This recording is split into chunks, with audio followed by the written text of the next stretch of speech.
Mesdames et messieurs, bonjour et bienvenue à suivre les actualités vous préparées par l'équipe de rédaction de Web Information Télévision. Pour commencer, après une dispersion de manifestants dans la ville de Bukavu en province d'Issit Kivu, une ville qui est sous occupation de l'F-123, l'autorité provinciale de cette province, Jean-Jacques Roussi, a été informé des dégâts causés par cette dispersion et a ainsi condamné ces actes. Il est dans ses propos. Il n'y a pas la santé sans la paix et la sécurité. Aujourd'hui, comme vous le savez, à l'heure où nous parlons, la conférence vient de commencer lorsque nous venons d'apprendre que les M23 viennent de tirer sur la population civile à Kadutu, plus précisément à Nyamugo, tout de suite là. Et donc, c'est des gens qui essayaient tout simplement de manifester leur mécontentement face à l'occupation qui viole, qui tue, qui pille et qui enlève au profit du Rwanda qui les appuie. Eh bien, mes sincères condoléances donc aux familles qui viennent d'être affectées encore une fois par un énième deuil de la part du Rwanda et de leur supplétif du M23. Je suis ici pour plaider aussi pour que tout ça s'arrête, que vraiment le président de la République, Félix-Antoine Tshisekedi Tshilombo, qui a initié des projets intéressants sur le plan de la diplomatie sous-régionale et internationale, puisse aller jusqu'au bout de la logique, mais le plus rapidement possible, afin que la communauté internationale fasse plier le Rwanda et que l'accord qui est attendu, tant attendu par le sud et le nord Kivu et par tout le pays, dans les territoires occupés où la souffrance bat son plein, que cet accord soit rapidement signé et qu'on ne tombe pas dans le piège du Rwanda et qui veut toujours reculer les échéances, la date de la signature. La population ne peut plus attendre. Toujours dans l'angle sécuritaire, un calme s'observe dans le territoire des Djougou, autrefois victime de troubles sémés par les groupes armés dont la Codeco. Le porte-parole du gouverneur militaire, le lieutenant Gilles Ngongo, parle d'une évolution sur les plans sécuritaires sous état de siège. Il est donc dans cet élément suivi. Nous sommes sur la RN27. Non loin d'ici, c'est Libye. Souvenez-vous, Libye, personne ne pouvait passer par ici. Mais aujourd'hui, sous l'état de siège, grâce aux efforts consentis par l'administration militaire, sous le commandement du lieutenant-général Luboyaka Chamadjoni, Djougou retrouve sa paix et retrouve aussi son identité comme grenier de la province de l'Ituri. Vous pouvez remarquer, pour trouver de maïs pareil et d'haricots, c'est-à-dire nous sommes à la phase de la stabilisation de la situation sécuritaire. Et voire même dans certaines entités, nous sommes dans la phase de la normalisation des activités socio-économiques de la province. Le mérite revient au commandant suprême des forces armées, Félix Tshisekedi Tshilombo, d'avoir décrété l'état de siège en Ituri. Nous donnons raison au commandant suprême et aussi à celui qui a exécuté cette mission sans faille, où aujourd'hui on peut manger encore une fois le maïs. Le maïs dans les territoires de Djougou, ça c'est un miracle. C'est sous le thème 20 ans de mise en forme de l'exploitation minière en République démocratique du Congo, investissement, développement des infrastructures et sécurité énergétique que se déroule l'exposition DRC Mining Week dans la ville de Lubumbashi. Cette exposition débute ce mercredi 11 juin 2025 et prendra fin le 13 juin de l'année en cours. Cet événement va réunir les acteurs des secteurs miniers venus des différents coins du pays. Suivez et revivez les premières images.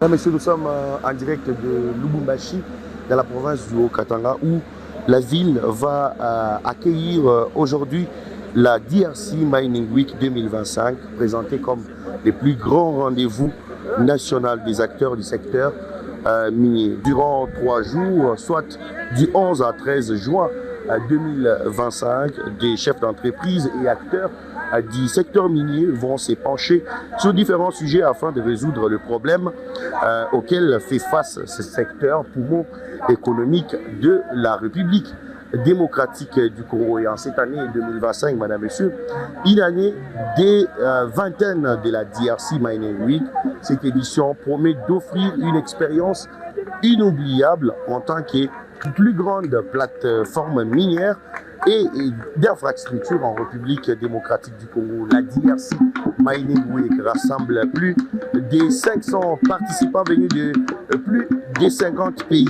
Cette année, l'événement se tiendra autour du thème 20 ans de mise en forme de l'exploitation minière en République démocratique du Congo, investissement, développement des infrastructures et sécurité énergique, vision 2025-2030.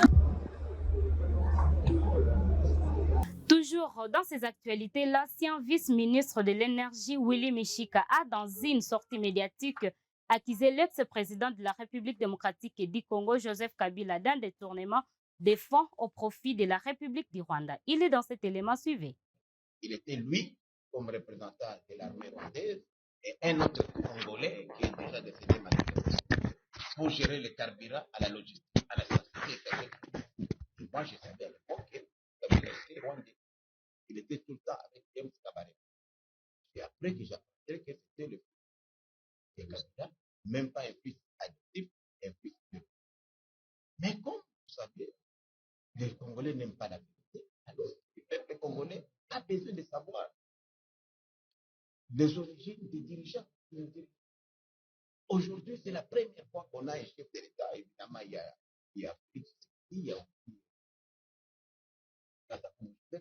qui on connaissait au moins les parents, on connaît les écoles où ils ont fréquenté, on connaît les terrains de foot où ils ont joué, on connaît leurs amis, mais qui connaît aujourd'hui les collègues qui ont étudié avec Joseph Kabila?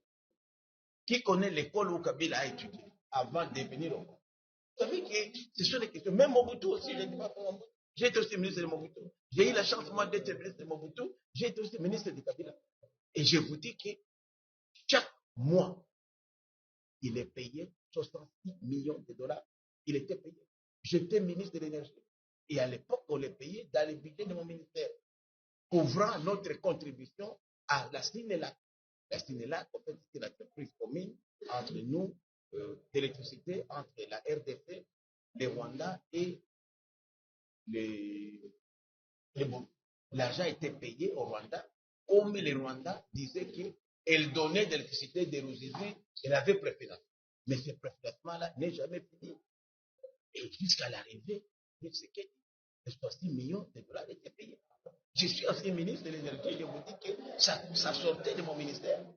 Et lorsque Félix Tshisekedi a arrêté ces paiements-là indus, ça a posé un problème. Je pense que c'est un secret de polichinelle. Ceux qui ont été à la tête de ce ministère-là pourraient témoigner.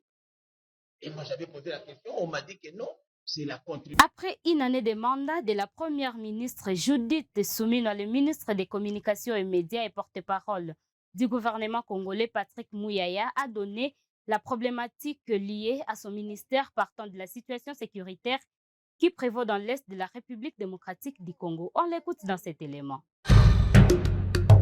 Nous faisons face à une guerre hybride. Alors, dans notre stratégie de riposte, la première chose qu'il fallait avoir, c'est justement l'intelligence. Là, du travail classique qui est par exemple la continuité de la modernisation de médias publics, notamment la télévision nationale ou l'agence congolaise de presse, au-delà du travail que nous faisons quotidiennement pour les médias, parce que vous avez vu par exemple que nous avons finalement réussi à appuyer l'UNPC pour son congrès.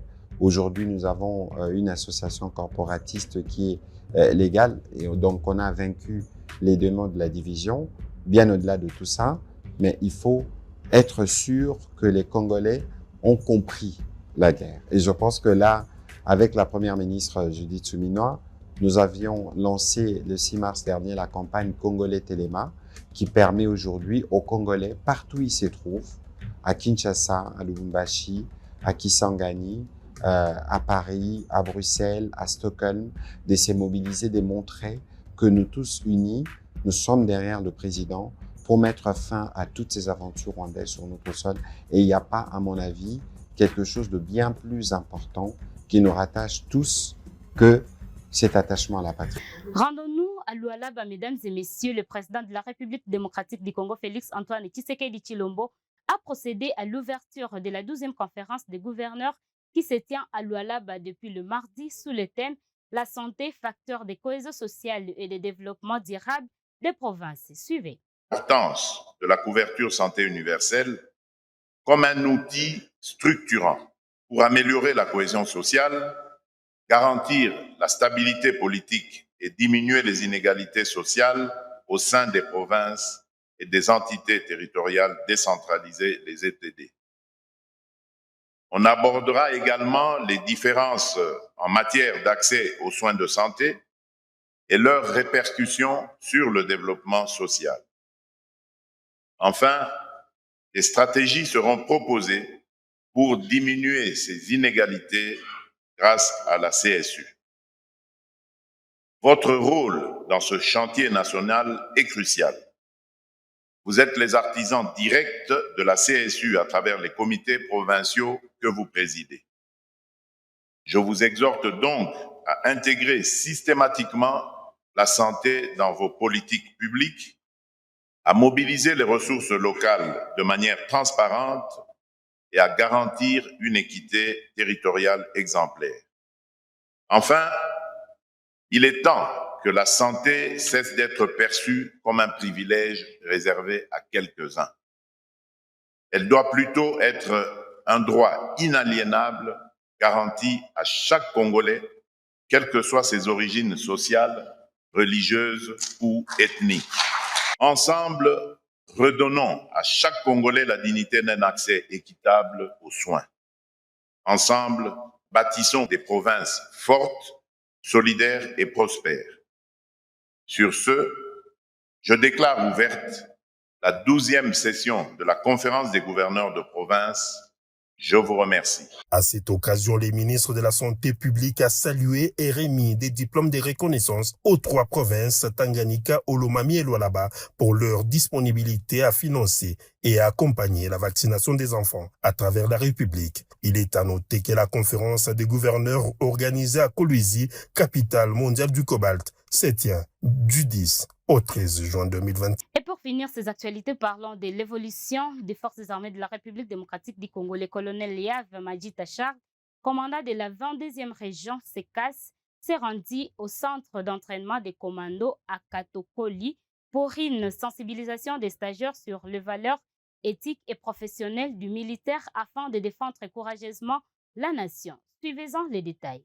Au centre d'entraînement commando Kotakoli, le colonel Yav Majid Achar, commandant d'IR 22e région SECAS, a sensibilisé les stagiaires venus des différents fronts de l'Est de la République sur la discipline militaire, le renforcement des relations civilo-militaires, le patriotisme ainsi que l'engagement du soldat. Pour le commandant d'IR 22e région SECAS, les éléments des forces armées de la République démocratique du Congo doivent intérioriser des valeurs professionnelles et éthiques nécessaires afin de défendre l'intégrité du territoire national. Ezanin. Eza mulangi ya mai, n'est-ce pas? Telema nango. Botala bino nyonso mulangi oyo. Nde esika mission ebandi yango. Botala. Nazokende na bino malembe parce que eza mateya. Il faut boyoka yango malam. Si réellement outi na libota oyo te ya maki malam.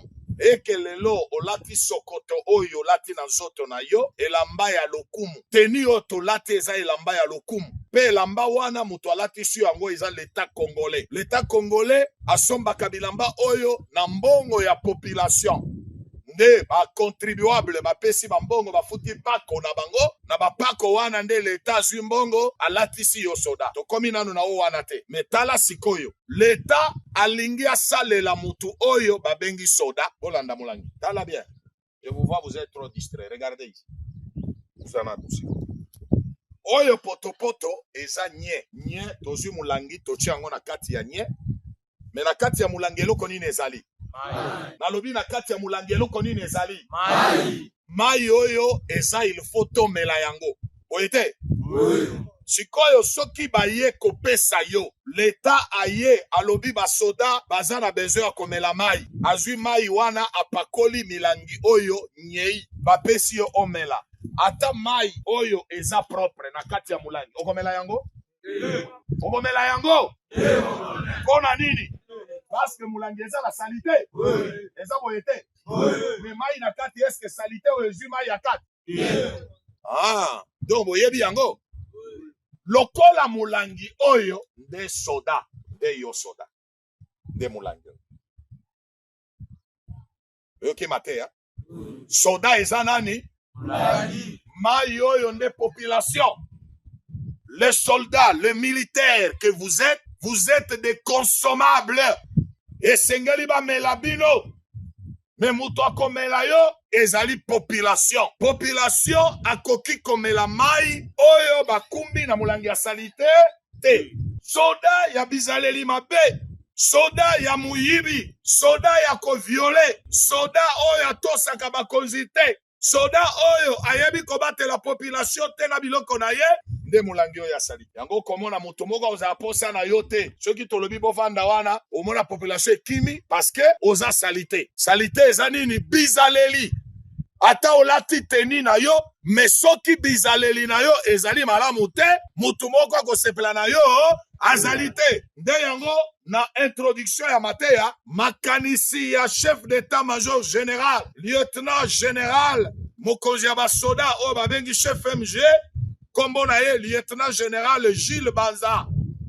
Alobi boye, esengeli na soda azala citoyen soldat. Avant okoma nanu soda, il faut nanu citoyen. Mutu oyo azana bongo, mutu oyo aye aza itile. Mutu ya liboma te. Parce que soko ozwi mutu ya liboma, ozwi muyibi, okomisi ye soda, eza lokola obakiseli ye nguya po akontinue koyiba. Yango nde soko oza molangi ya salite, l'État congolais akozala na posa na yo te. Po tosokola molangi oyo, tolongola salite, po ete batu bazala na posa ya komela mai oyo eza na kati.